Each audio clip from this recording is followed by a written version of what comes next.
सुप्रभातम, स्वागत है आपका इस विशेष कार्यक्रम में जिसमें हम आपके लिए लेकर आते हैं भारतीय ज्ञान परंपरा, जीवन के लिए उपयोगी योग, स्वस्थ जीवन शैली का महत्व और आपको बताते हैं बेहतर स्वास्थ्य पाने के प्रभावशाली उपाय।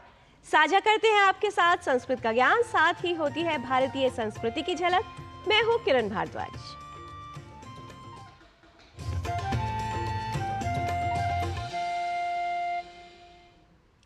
समय पाए फल होत है, समय पाए झरी जाए, सदा रहे नहीं एक सी का रहीम पछिताए। अर्थात सब समय का खेल है, समय आने पर ही फल होते हैं और समय आने पर झड़ जाते हैं। इसलिए समय जीवन की परिस्थितियों को बदलता है। समय निकल जाने के बाद अफसोस करने से कोई लाभ नहीं होता। ये दोहा है रहीम जी का, जिससे हमें पता चलता है कि जीवन में समय के महत्व को पहचानना अनिवार्य है। समय का ज्ञान लेते हैं और इसके लिए देख लेते हैं आज का पंचांग।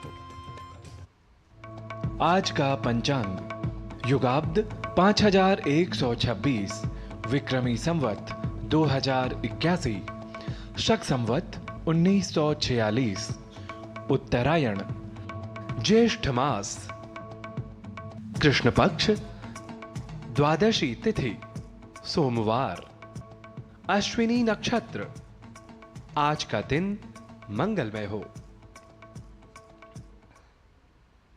ये माना जाता है कि मनुष्य का जीवन मिलना भाग्य की बात है, मृत्यु हो जाना समय की बात है, लेकिन मृत्यु के बाद भी लोगों के दिलों में जीवित रहना ये कर्मों की बात है। इसलिए हमें कोशिश करनी चाहिए कि जीवन में अपने कर्मों को बेहतर किया जाए। बेहतर कर्मों के लिए अपने विचारों को सशक्त करना, उन्हें सकारात्मक बनाना आवश्यक है। इसलिए विचारों की शक्ति को पहचानिए और उन्हें अपने लक्ष्य की ओर, सफलता की ओर और सकारात्मकता की ओर केंद्रित कीजिए। विचार सकारात्मक रहे, इसके लिए बहुत ही उपयोगी होता है कि प्रतिदिन कुछ अच्छे विचारों को सुना जाए, समझा जाए और पढ़ा जाए, साथ ही उन्हें अपने जीवन में उतारा जाए। कामात् क्रोधाद् विज्ञानाद् धर्षाद् बाल्येन वा पुनः विधर्मकाणि कुर्वन्ति तथा परिभवन्ति च। काम, क्रोध, अज्ञान, हर्ष और बालूचित चपलता के कारण लोग मानवादी धर्म विरुद्ध कार्य कर बैठते हैं तथा स्वयं अपमानित होते व श्रेष्ठ पुरुष का अपमान भी कर दिया करते हैं। समग्रतः ऐसा करने से हमें बचना चाहिए।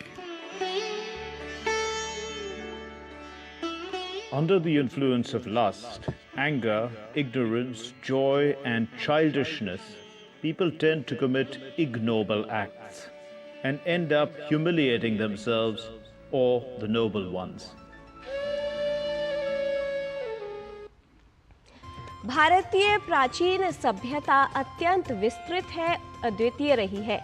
साथ ही हमारी संस्कृति को लेकर कई अध्ययन होते रहे हैं।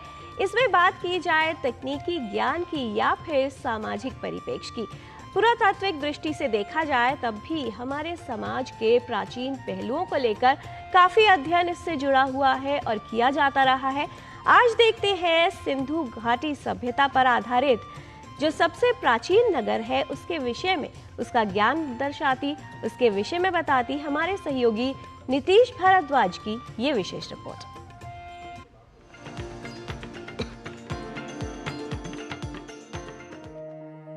भारतीय ज्ञान परंपरा एक व्यापक और अद्वितीय परंपरा है जो प्राचीन भारतीय समाज के विज्ञान, तकनीक और सामाजिक विज्ञान को समझने में महत्वपूर्ण योगदान देती है। बात करें यदि पुरातात्विक परिप्रेक्ष्य की, तो इसके अंतर्गत प्राचीन भारतीय समाज के विभिन्न पहलुओं का अध्ययन किया जाता है, जिसमें प्राचीन सभ्यताएं, शिलालेख, हड़प्पा और वैदिक कालीन समाज आदि अन्य साहित्यिक और ऐतिहासिक स्रोत सम्मिलित हैं। आज हम बात कर रहे हैं धोलावीरा की, जिसके कारण हमारा देश मदर ऑफ सिविलाइजेशंस यानी सभ्यताओं की जननी के रूप में विख्यात हुआ। धोलावीरा, जो कि सिंधु घाटी सभ्यता के समय के सबसे बड़े शहरों में से एक था। अनुसंधान बताते हैं कि धोलावीरा नगर का निर्माण एक पूर्व ज्यामितीय योजना के अंतर्गत किया गया था। ये नगर 3 प्रभागों में संगठित था: सिटाडेल यानी गढ़, मिडिल टाउन अर्थात मध्य नगर, लोअर टाउन अर्थात निम्न नगर। और यहाँ उस समय भी रक्षा प्रणाली, मुख्य द्वार, वीथी प्रणाली, पत्थरों से निर्मित जलाशय, कुएं आदि विद्यमान थे। धोलावीरा में मिले जलाशय इस बात के प्रमाण हैं कि सिंधु सरस्वती सभ्यता के लोग जल प्रबंधन में काफी कुशल थे। ये जलाशय वर्षा के पानी को संचित करने और उसके वितरण के लिए बनाए गए थे। धोलावीरा के दुर्ग और नगर की दीवारों के अवशेष सुरक्षा और संगठनात्मक कुशलता को दर्शाते हैं। ये दीवारें विभिन्न आवासीय और प्रशासनिक भागों को अलग करती थी। सार्वजनिक स्नानघर और विकसित नलिका प्रणाली इस बात का प्रमाण है कि स्वच्छता और सार्वजनिक स्वास्थ्य को उस समय महत्व दिया जाता था। धोलावीरा से मिली उत्कीर्ण लिपि के अवशेष संचार और प्रशासनिक प्रणाली की सूचना देते हैं। यहाँ के उत्कृष्ट उत्पादों और आधुनिक सुविधाओं से पता चलता है कि इस समय के लोग कितने अग्रणी थे और उन्होंने कितनी प्रौद्योगिकी और सामाजिक उन्नति की थी। धोलावीरा के लगातार होते रहे उत्खनन से सिंधु घाटी सभ्यता के विषय में और नए तथ्य सामने आए, लेकिन जल के अभाव और विद्युतीकरण के अभाव में एवं संपर्क संरचनादि समस्याओं के कारण इस स्थान का अस्तित्व कम होने लगा। कच्छ की यह भारतीय ऐतिहासिक धरोहर भारत के अतुल्य इतिहास की गाथा को व्यक्त करता है। यही कारण है कि इस स्थान को 2021 में संयुक्त राष्ट्र की यूनेस्को संस्था ने भारत के 40वें विश्व धरोहर स्थल के रूप में घोषित किया था। यह इस प्रतिष्ठित सूची में शामिल होने वाली भारत में सिंधु घाटी सभ्यता की पहली साइट भी है। हड़प्पा संस्कृति की जीवन शैली और उनके समृद्ध समाज की विस्तृत समझ इस स्थान से प्राप्त होती है, जो धोलावीरा को हमारे इतिहास की अमूल्य धरोहर के रूप में स्थापित करती है। Nitish Bhardwaj, DD news.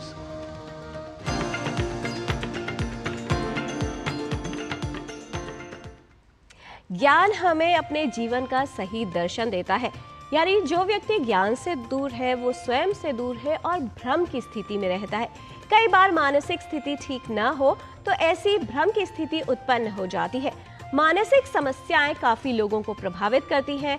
Schizophrenia एक ऐसा मानसिक रोग है जिससे व्यक्ति की सोच और व्यवहार प्रभावित होता है। उसे जीवन में कई तरह की कठिनाइयां आ सकती हैं और इसमें सबसे चुनौतीपूर्ण है कि बहुत से लोग जिन्हें ये समस्या होती है वो इसे भूत प्रेत या ऊपरी हवा का साया मानकर विशेषज्ञ के पास नहीं जाते और इसका उपचार नहीं लेते।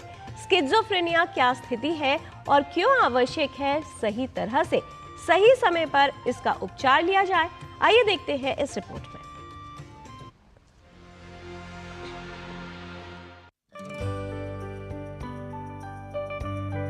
स्किज़ोफ्रेनिया एक गंभीर मानसिक विकार है जो व्यक्ति के सोचने, महसूस करने और व्यवहार के तरीके को प्रभावित करता है। इसके कारण व्यक्ति को मतिभ्रम, भ्रम और अव्यवस्थित सोच व व्यवहार से संबंधित समस्याएं हो सकती है। मतिभ्रम में व्यक्ति को ऐसी चीजें दिखाई देती हैं या ऐसी आवाजें सुनाई देती हैं जो वास्तविकता में नहीं होती। भ्रम में ऐसी चीजों के बारे में दृढ़ विश्वास होता है जो सत्य नहीं होती। स्किज़ोफ्रेनिया से प्रभावित व्यक्ति वास्तविकता से संपर्क खो सकता है, जिससे दैनिक जीवन में कठिनाई हो सकती है। स्किज़ोफ्रेनिया एक मेजर मेंटल डिसऑर्डर है, यानी ये एक गंभीर मानसिक रोग है और लेकिन इसका निदान संभव है। स्किज़ोफ्रेनिया के जो लक्षण होते हैं वो शक करना, वहम रहना, आवाज़ें सुनाई देना, कुछ आकृतियाँ, इमेजेस दिखाई देना जो वास्तव में एग्जिस्ट नहीं करती हैं, स्लीप के अंदर डिस्टर्बेंस होना, व्यवहार है वो अबनॉर्मल हो जाना और चिड़चिड़ापन रहना।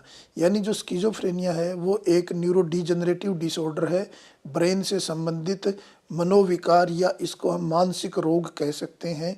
और इसके अंदर जो लक्षण हैं वो बिहेवियर से संबंधित, मूवमेंट से संबंधित, इमोशंस और भावनाओं से संबंधित लक्षण होते हैं।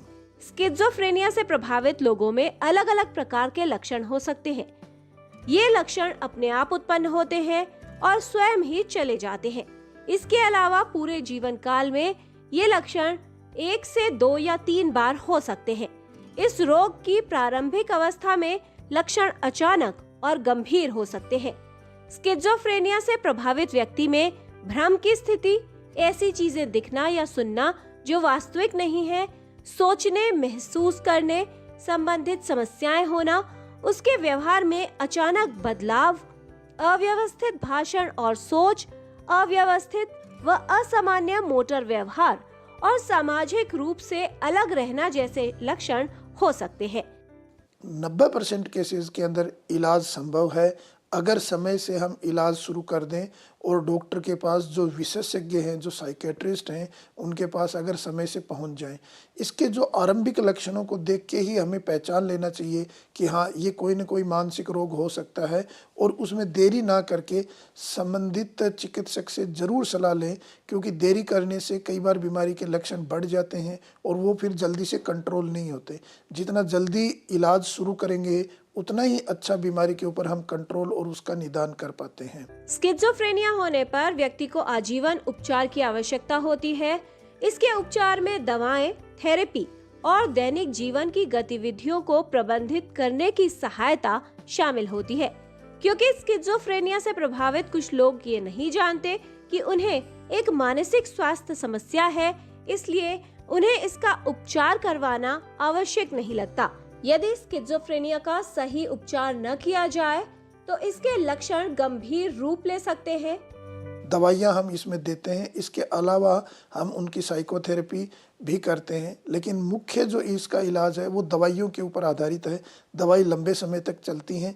भारत सरकार की जो दिव्यांगजनों की सुविधाएं जो सरकार ने आरंभ की हैं, उनके अंदर स्किज़ोफ्रेनिया बीमारी भी शामिल है और इस बीमारी के अंदर जो संबंधित चिकित्सक यानी साइकेट्रिस्ट है वो विकलांग प्रमाण पत्र भी बना के देते हैं अगर वो विकलांगता की कैटेगरी में आता है तो उस विकलांग प्रमाण पत्र के बहुत सारे फायदे होते हैं और उसका बेनिफिट हर इंसान को, हर स्किज़ोफ्रेनिया की से ग्रसित बीमार को मिल सकता है, जो कि अगर 40% से बेंचमार्क डिसेबिलिटी 40% है, उससे ऊपर अगर वो सर्टिफिकेट बनता है तो। प्रारंभिक उपचार से गंभीर जटिलताओं से उत्पन्न होने वाले लक्षणों को काफी हद तक नियंत्रित करने में सहायता मिलती है, जिसके कारण दीर्घकालिक दृष्टिकोण बेहतर होता है। स्किज़ोफ्रेनिया का सही उपचार करवाना आवश्यक है। स्किज़ोफ्रेनिया भूत प्रेत का प्रभाव नहीं बल्कि एक मानसिक रोग है। यदि इसके कोई भी लक्षण नजर आए तो आवश्यक है कि एक विशेषज्ञ से परामर्श लें और इसका सही उपचार करवाया जाए। किरण भारद्वाज, डीडी न्यूज।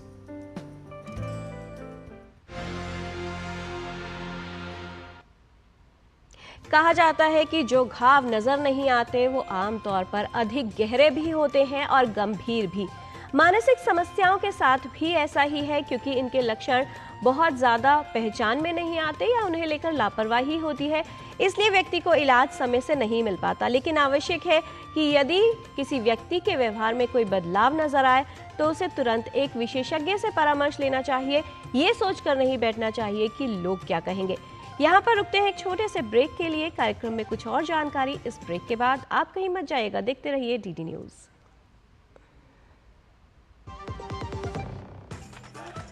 मैं क्या जी, सब जानते हैं, जहां दिखे मारियो, अपना समझ के खा लियो।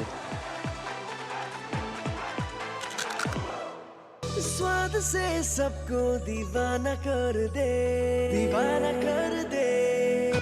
पता का चाय, गजब का स्वाद। डॉक्टर ऑर्थो ऑयल के रेगुलर मसाज से जॉइंट हेल्थी रहते हैं, और अगर प्रॉब्लम बहुत पुरानी है तो डॉक्टर ऑर्थो कैप्सूल्स साथ लेना ना भूलें। अब दर्द भी घुटने टेकेगा।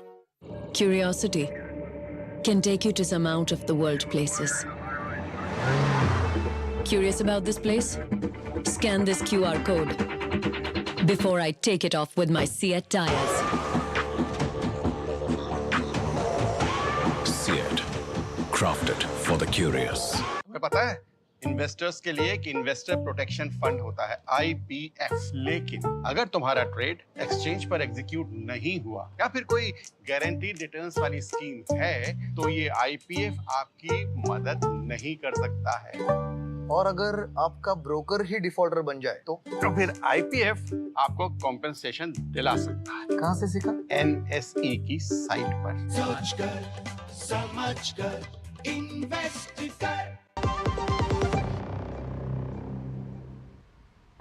ब्रेक के बाद आपका स्वागत है। कहा जाता है कि व्यक्ति का स्ट्रक्चर यानी उसकी पूरी आकार और आकृति ठीक हो, इसमें रीढ़ या स्पाइन की विशेष भूमिका होती है, क्योंकि यह हमारे शरीर को सही आकार और आकृति में रखती है।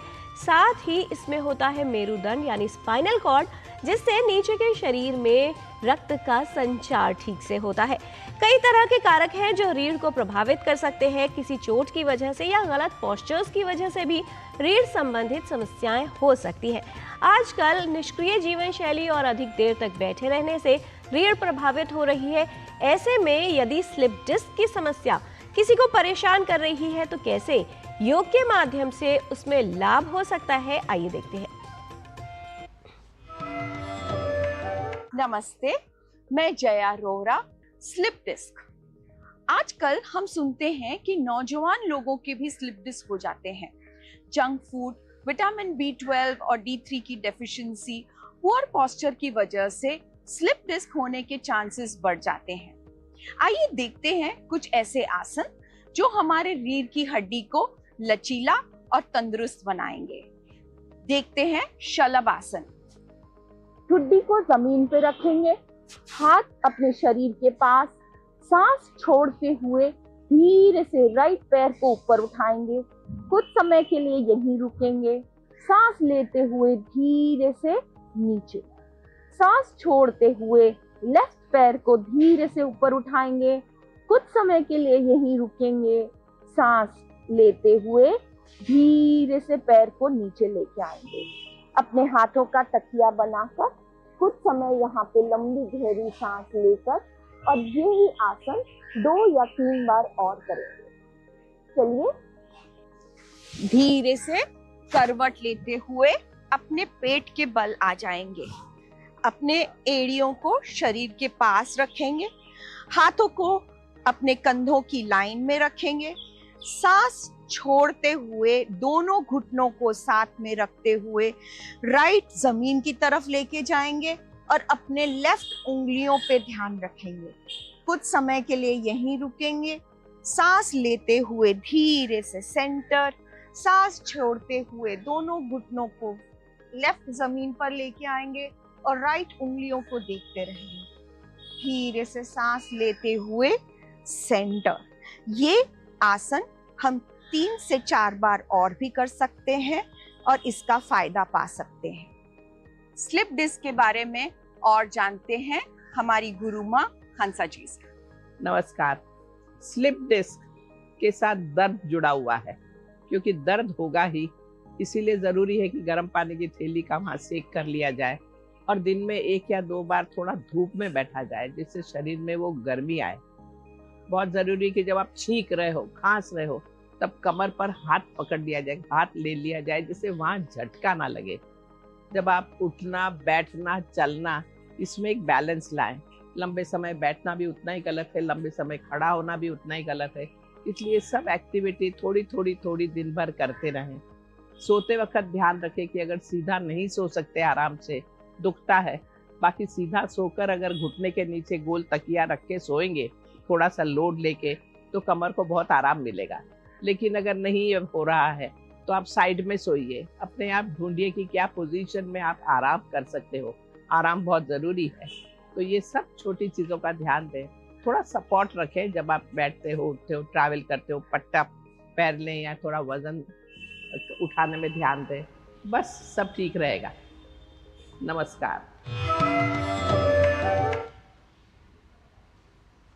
जिस प्रकार योग के ज्ञान से जीवन बेहतर होता है, उसी प्रकार शिक्षा यानी ज्ञान को अपने जीवन में उतारने से जीवन सदा ही प्रकाशित रहता है। ज्ञान को अर्जित करना जितना उपयोगी है, उतना ही आवश्यक होता है उसका उत्तम अभ्यास करना, क्योंकि अभ्यास करने से ही कुशलता आती है। तो आइए संस्कृत का अभ्यास करने के लिए चलते हैं संस्कृत पाठशाला में, जहां आज हमारे सहयोगी गवीश द्विवेदी सिखा रहे हैं उत्तम पुरुष के बहुवचन वाक्यों का प्रयोग करना।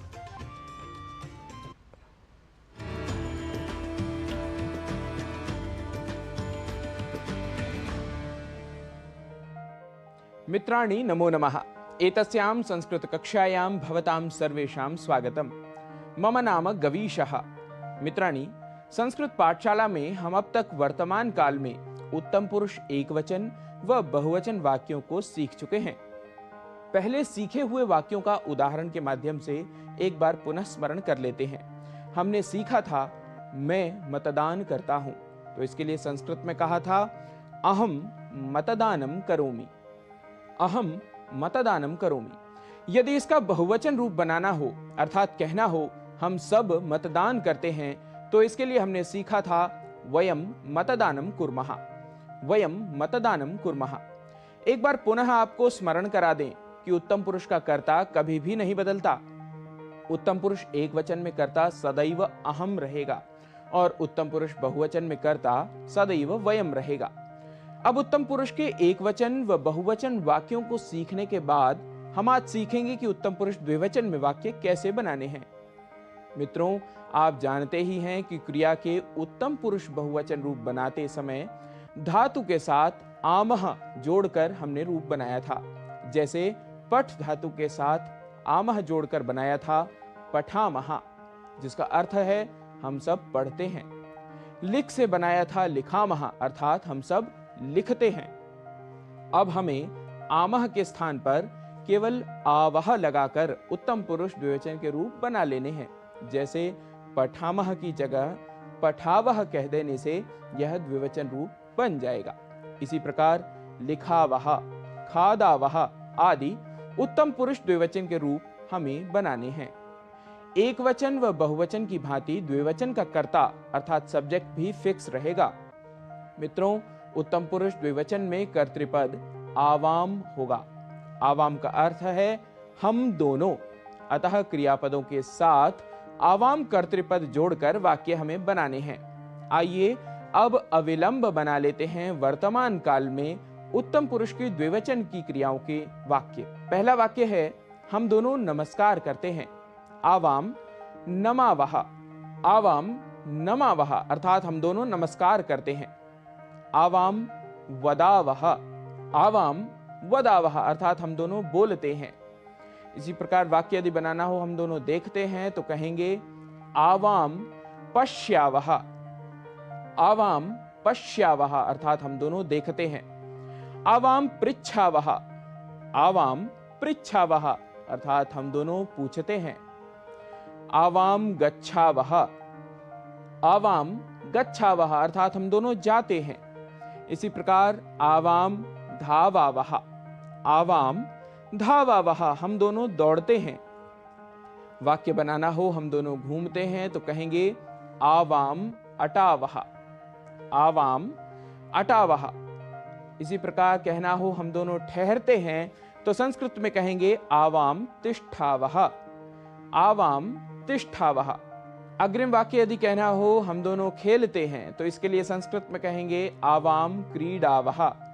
आवाम क्रीडावह। कहना हो हम दोनों ले जाते हैं तो संस्कृत बनाएंगे आवाम नयावह। आवाम नयावह। इसी प्रकार अग्रिम वाक्य आवाम स्मरावह।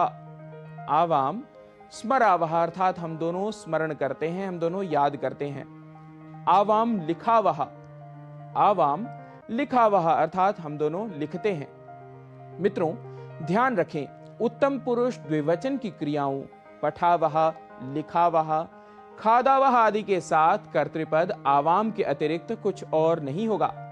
ऐसे ही कुछ और नई क्रियाओं के साथ उत्तम पुरुष द्विवचन के वाक्यों के अभ्यास को लेकर पुनः होंगे उपस्थित। तब तक के लिए नमो नमः, नमस्कारः, पुनः मिलामः।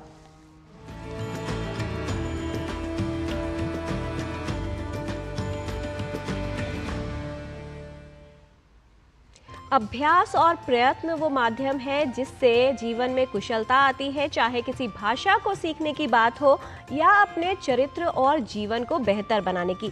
कहा जाता है कि चित्र बनाने में कुछ दिन या कुछ समय लगते हैं, लेकिन चरित्र बनाने में लगता है पूरा जीवन। इसलिए यदि आप अपनी सुंदरता का आकलन करना चाहते हैं तो दर्पण में नहीं, आसपास रहने वाले लोगों को के हृदय में कीजिए। अपने चरित्र को बेहतर बनाने के लिए निरंतर प्रयत्न करते रहिए। आज के कार्यक्रम में इतना ही। हमारी पूरी टीम को दीजिए अनुमति। नमस्कार।